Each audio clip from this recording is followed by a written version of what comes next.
కానీ యుద్ధం ప్రారంభమైన తర్వాత ఇవాళ ఎల్పీజీ గోడౌన్లు ఎక్కడెక్కడైతే ఉన్నాయో, డిస్ట్రిబ్యూషన్ నెట్వర్క్లు ఎక్కడెక్కడైతే ఉన్నాయో ఇవాళ అంతటా కూడా చాంతాడంత లైన్లు, ఎక్కడికక్కడ పెద్ద ఎత్తున ప్రజలు ఆందోళన వ్యక్తం చేసే పరిస్థితులు ఇవాళ నెలకొని ఉన్నాయి.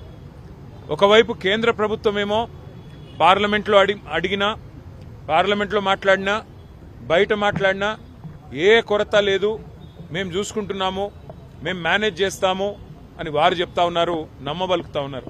కేంద్ర పెట్రోలియం శాఖ మంత్రి మాట్లాడినా, ప్రధానమంత్రి మాట్లాడినా ఏమీ లేదు, అంతా బానే ఉంది అని విశ్వాసాన్ని కల్పించే విధంగా వారు మాట్లాడుతున్నారు.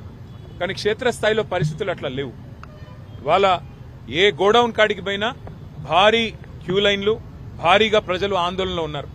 రాష్ట్ర ప్రభుత్వమేమో కేంద్రం సహకరించట్లేదు, సప్లై లేదు, ఇబ్బంది ఉంది, కేంద్రం ఏమీ చేయలేకపోతే మేమేం చేస్తాము, పెట్రోలియం శాఖ మరి కేంద్ర ప్రభుత్వ ఆధీనంలో ఉంటుందని చెప్పి రాష్ట్ర ప్రభుత్వం తప్పించుకునే ప్రయత్నం చేస్తూ ఉంది.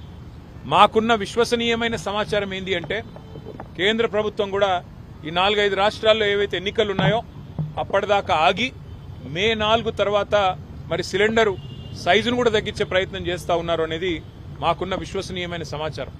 12 కిలోలు కాకుండా 10 కిలోలు ఏదో చేయాలి అని ఒక ఆలోచన చేస్తూ ఉన్నారు. లేదు, నిజంగానే సప్లై లేదు, ఇబ్బంది అవుతుందని చెప్పి చెప్తా ఉన్నారు. కానీ నిజానికి ప్రజలకు వాస్తవాలు తెలియనీయకుండా, ప్రజలకు వాస్తవాలు చెప్పకుండా మభ్యపెట్టి, ఇబ్బంది పెట్టి సామాన్య మధ్యతరగతి ప్రజలను రెండు ప్రభుత్వాలు కలిపి గోసబుచ్చుకుంటా ఉన్నాయి.